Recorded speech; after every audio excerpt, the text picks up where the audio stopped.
आं Assam physical academy जानानै बयबो आंनि नायगिरि बिथांमोनखौ गोदान बोसोरनि गोजोन हामलायथि बावहरनाय थाबाय। लोगोसे जोंनि आसाम फिजिकेल एकाडेमिया दिनै बयखौबो गोजोन हामलायथि बावनायजों लोगोसे जोंनि गथ'फोरखौ मोनसे पिकनिक बा गोदान बोसोरनि मोनसे सेलिब्रेसन फालिनाय जादों। दा गोदान बोसोराव जाहाथे बयनिबो साननाय हनाया मोजां बा साक्सेस जाजोबो होननानै जोङो बे गोदान बोसोरखौ बरायदों। थांनाय बोसोरखौ जोङो फुराना बोसोरखौ बिदाय हरदों। दा थांनाय बोसोराबो जोंना मोजां बारग'लांबाय। साफ्रोमबो गथ'फ्रा खस्थ' खालायबाय, डिसिप्लिनजों लोगोसे बयबो दिनै बेखौ मेनटेन खालायदों, खस्थ' खालायदों। जों सानो बयबो साक्सेस जाजोबगोन होननानै।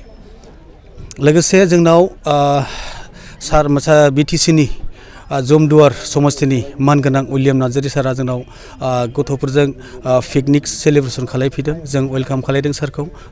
सारा जोंनि वेलकाम खालायनायाव नुजाफैदों।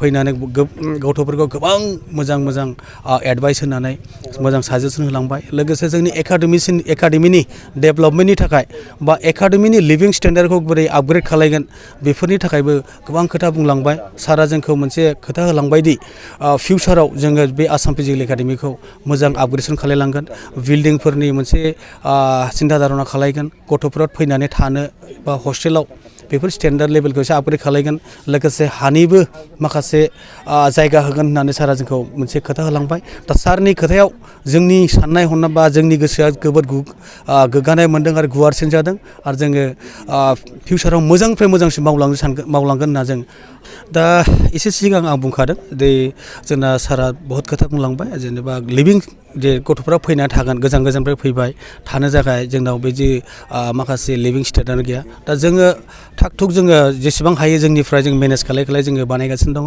दा जों फसंबाय।